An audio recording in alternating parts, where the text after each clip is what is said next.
Well, hello there. Today I'd like to take a look at the My Arcade Pro with the 5200 games and compare that to my 4-port Atari 5200. I'm Sean and you're watching 300 Baud. Let's get started.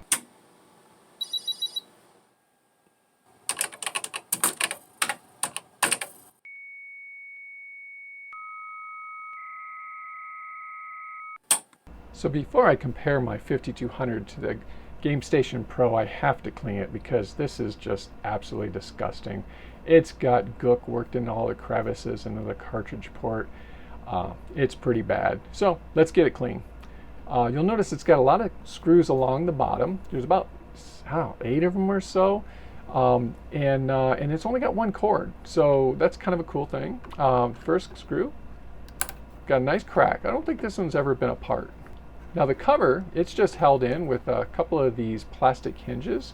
You just lift up the top of the Atari case and then the cover lifts right out.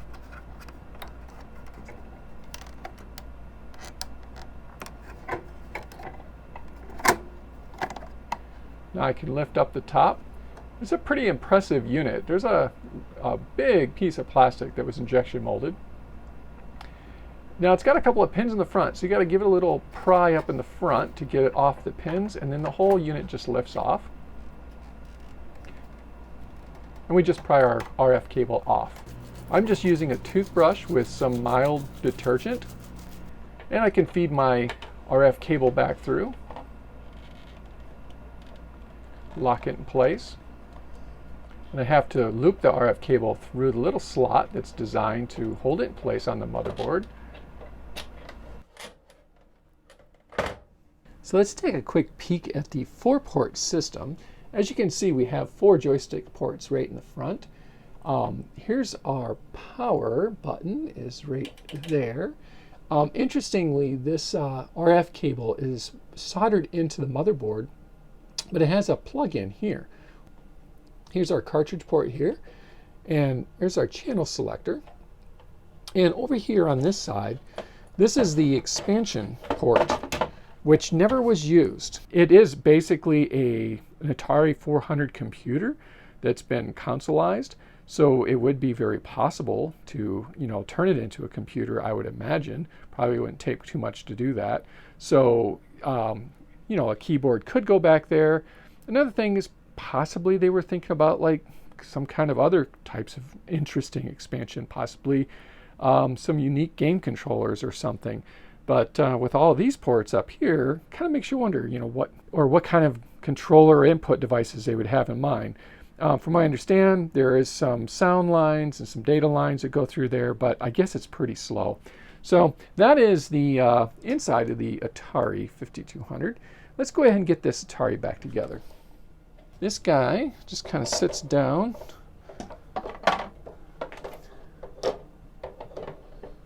Yeah, so this Atari is in decent condition. It looks, it's not broken up, but it's a little scuffed up, a little scratched.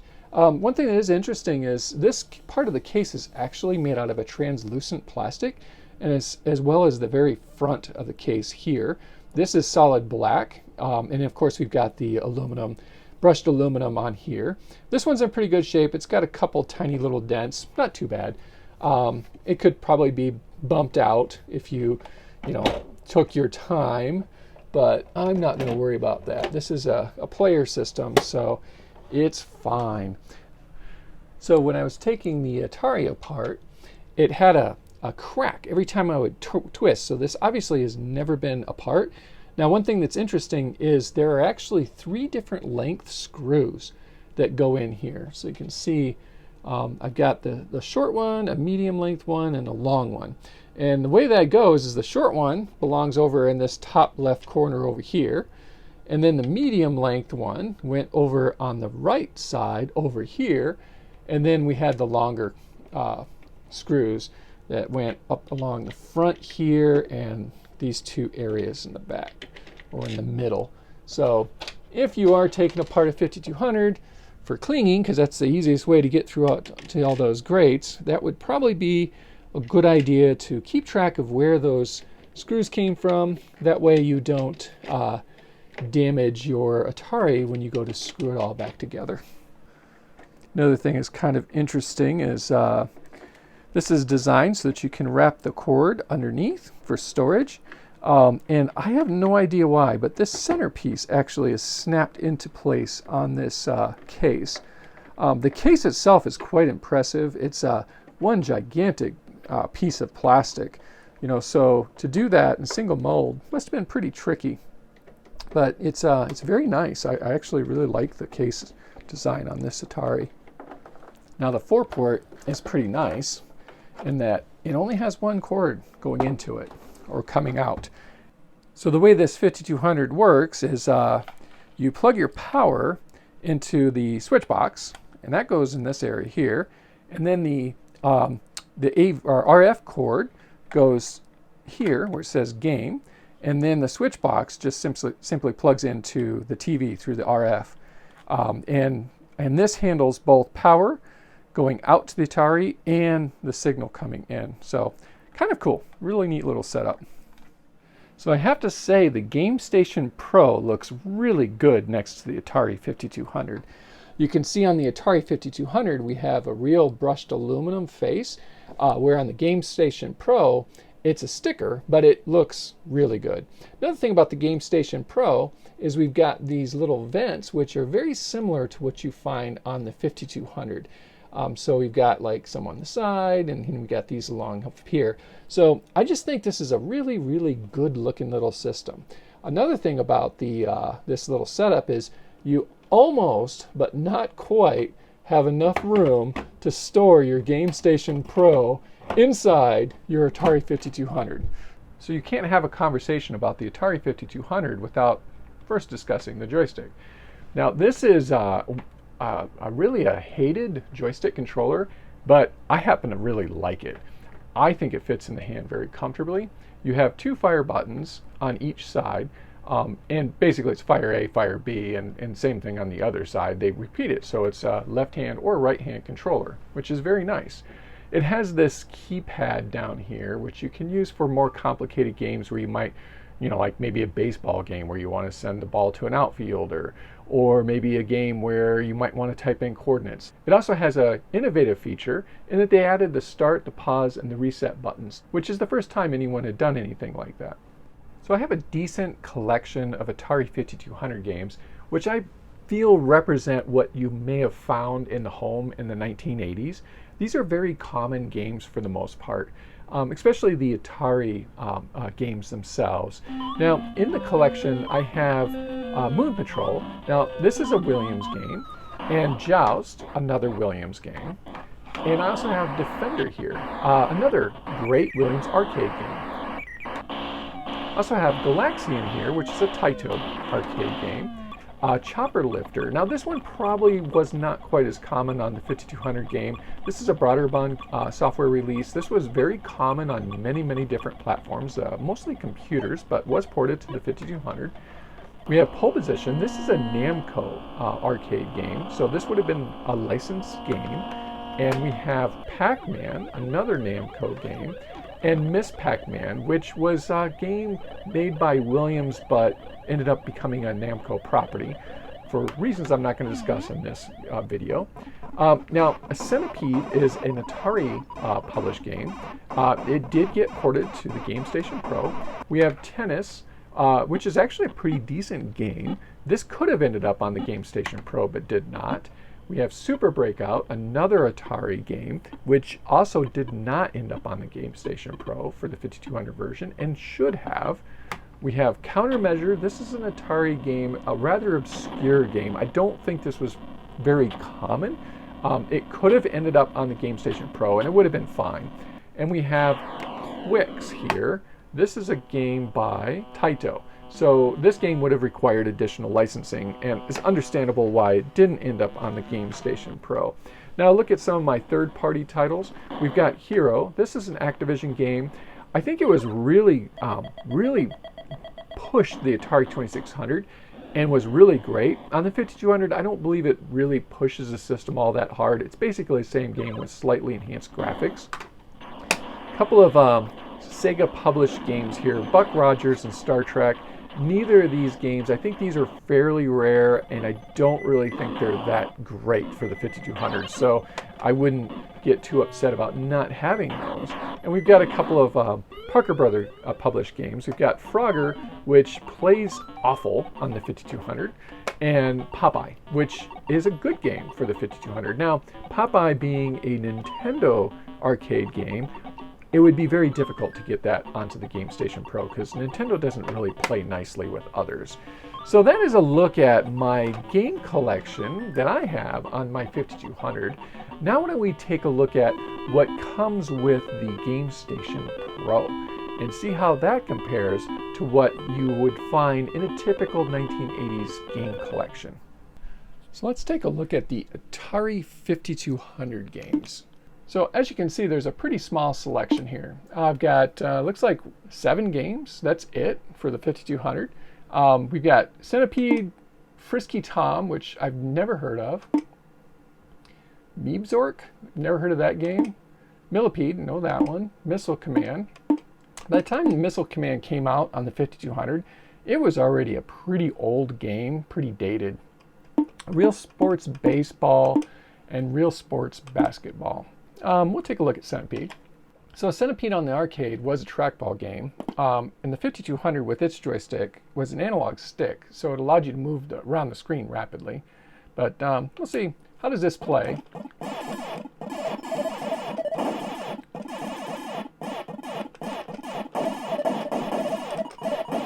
It's a little hard to control because it's all or nothing. Darn it.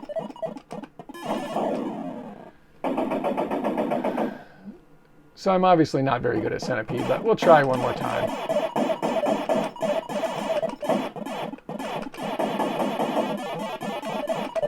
Damn it. So that's Centipede. It looks great. Nice multicolored sprites. Let's try the next game. So here we've got Frisky Tom.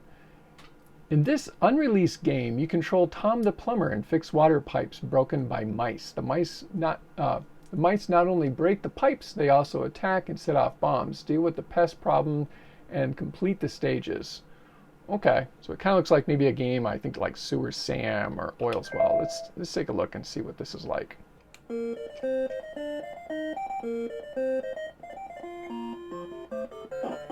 So these little bastards break your plumbing, and then you got to go up and fix it. They also turn into these little red guys. If you touch the red guys, they like instantly kill you.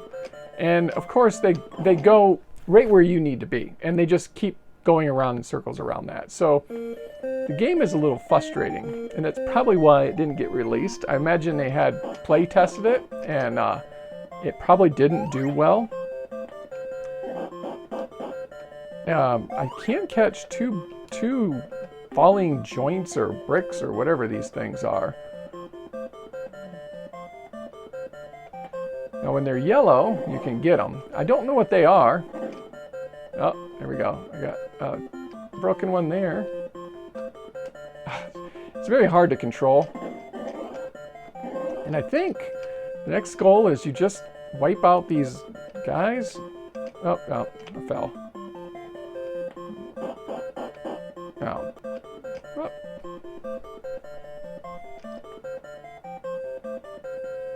Yeah, I think that's it. That's the goal.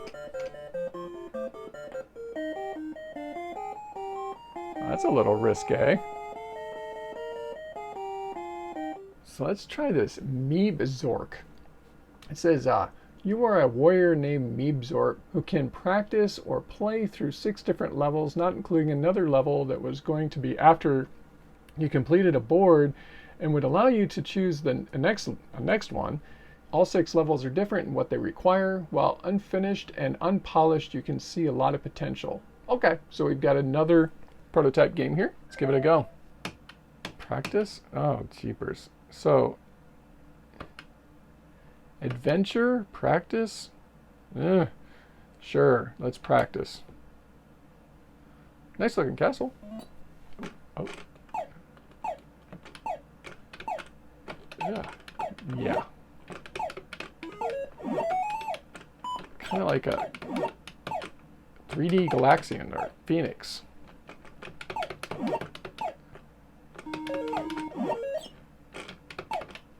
Be better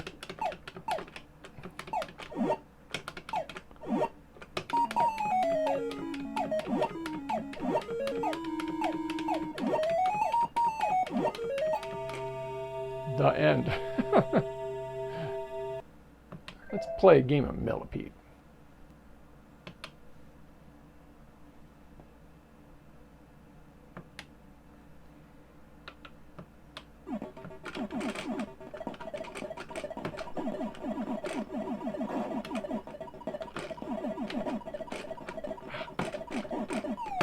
Ugh.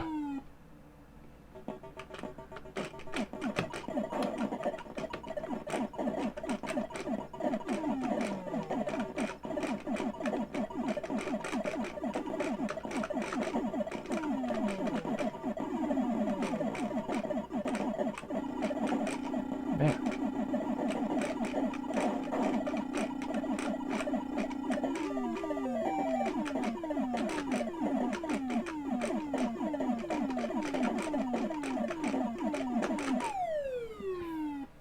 Let's give Missile Command a go.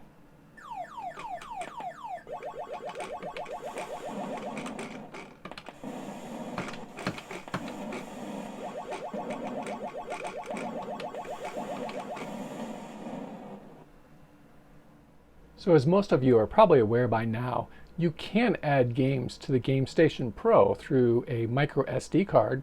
And when you boot it up, you're prompted with the option of working with local storage or the micro SD card. And it's as simple as just selecting a micro SD card. And the games you copy will work. Now for the 5200, you need the A52 file format. bin does not seem to work. I don't know if you can rename the bin to work.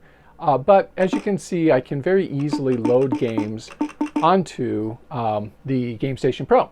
Now, the interface is not real pretty, and the more games you add, the longer and longer this single list is going to get. You can't use file folders or sort games in really any way at all. So it's kind of messy, a little bit ugly, but it is a great way to test out some games. So for example, Berserk here, I can play this game on the GameStation Pro even though it didn't come with it. Now, it would have been nice if it would have came with Berserk because Atari did buy the rights to Berserk and they could have licensed it with the GameStation Pro. Anyhow, we've got it here and it looks fantastic and it actually plays really nice. So I can go ahead and start my game and play a little bit of Berserk. Now, this one, Berserk is a cool game because it has some speech in it. So we'll go ahead and see if I can get to the point where I get these robots talking a little bit.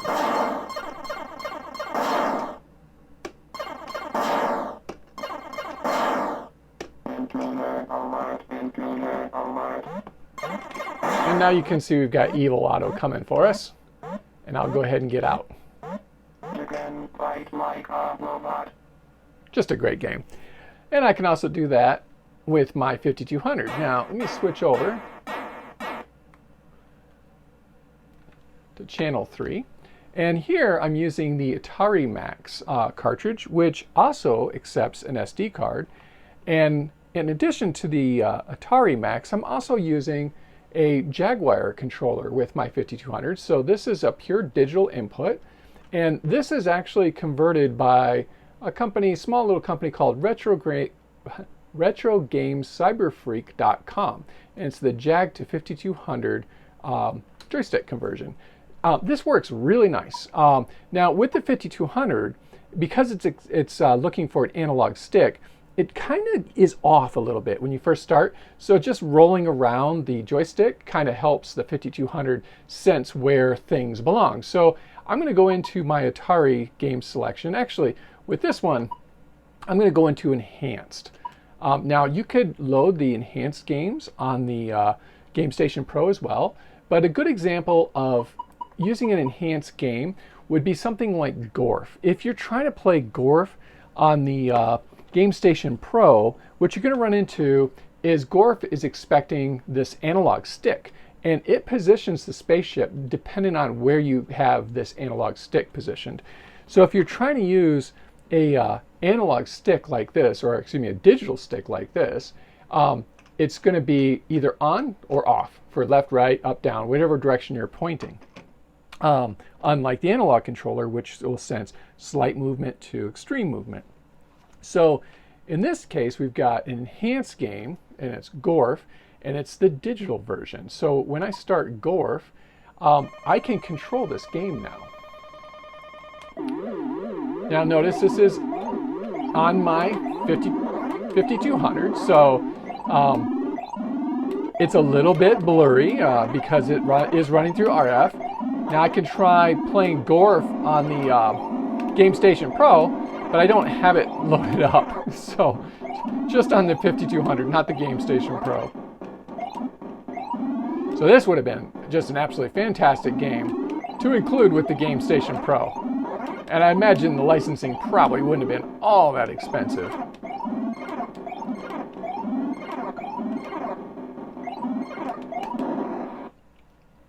Another great example of an enhanced game would be Frogger, which doesn't use the button input. So on Frogger, typically you have to push a direction and then push a button to get it to jump, which is very, very difficult to play. But here I can play Frogger, and when I push in a direction, it's just going to hop in that direction. So this works really good with a digital controller. Would not work so good with the analog controller. That's why Parker Brothers did it the way they did it, was just to kind of get around that problem. But yeah, that's a quick comparison of being able to play extra games on the Game Station Pro and the Atari 5200. With the Game Station Pro, meaning I'm putting your SD card in the side, and the Atari 5200 using the Atari Max SD cartridge, which is a very nice addition to any 5200. And of course, the Retro Game Cyber Freak joystick controller is another nice addition to an Authentic 5200. So the Atari 5200 has a great selection of arcade games from the 1980s. Surprisingly, Atari spent a lot of money licensing games for the 5200, so there aren't very many actual Atari-developed Atari games for the 5200. The Game Station Pro comes with a pretty decent amount of the original Atari games. There's a couple that could have been added, such as the Real Sports series. There's a total of 5 games. There's baseball, basketball, football, soccer, and tennis. In addition to Centipede and Missile Command, there's also Gremlins. Now, Gremlins, they'd have to change the name of the game because obviously they're probably not going to get the license to use Gremlins because of the movie franchise. But that would have been a great game to include. The next set of games that would have been really nice to see on the Game Station Pro would have been the Activision series of games. Some of the Activision games don't really highlight the true capabilities of the 5200. For example, Pitfall plays exactly the same. The graphics are slightly enhanced, and that goes with Hero and several others. But there are some games that would have definitely been good to see on the Game Station Pro just because they're a heck of a lot of fun. Mega Mania would be a good example. There was a prototype version of Asteroids for the 5200, but it was really stinky. Electric Concepts made a clone of Asteroids, which was far superior in my opinion, called Meteorites. A little detail on the graphics, and it would have been essentially a fantastic Asteroids game. A game by Parker Brothers called Montezuma's Revenge was not an arcade game, and that would have been a fantastic addition to the Game Station Pro lineup. And there are many Namco titles that were released for the 5200. I believe in the mid-1980s, Atari had a really good relationship with Namco, so there were a series of great arcade conversions to the 5200 to include Dig Dug, Galaxian, and many of the Pac-Man games to include Pac-Man, Miss Pac-Man, and even Junior Pac-Man made it to the 5200. There were a couple of Nintendo games on the 5200 to include Mario Brothers and Popeye.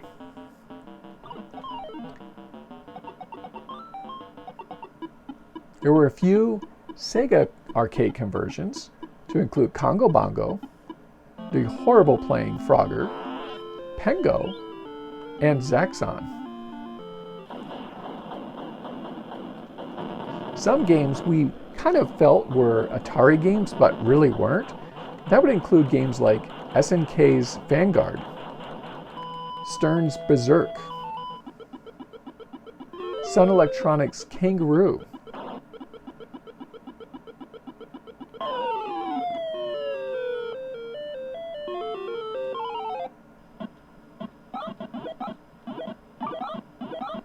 a game that would have been fantastic to see on the GameStation Pro would have been Gottlieb's Q*bert and Irem's Moon Patrol. Those would have been two really nice games to have.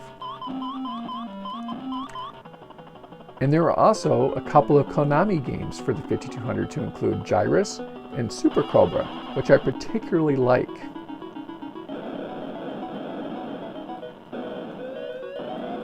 Another great game, and a game I would have included just because I think it's just badass, is Midway's Wizard of War. The graphics were crude for the time, but it's just a cool game.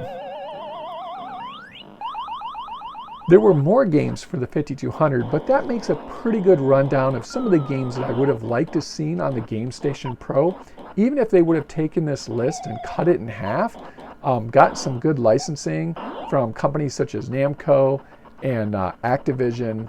I think they would have had, and of course, who could forget Williams with Defender, Joust, and Robotron. If we had gotten some of those games on the GameStation Pro, it would have been super, super awesome to have. Of course, you can sideload it through the SD card, but it's not quite the same. When we pay for the system, it'd be nice to get a nice collection of 5200 games, because honestly, I think the GameStation Pro makes a pretty nice little Atari 5200 substitute. So with that, I hope you enjoyed the video. If you're not a subscriber, feel free to do so now. Be a great time and help support the channel. I will have some more videos coming out, so until then, take care of yourself and goodbye.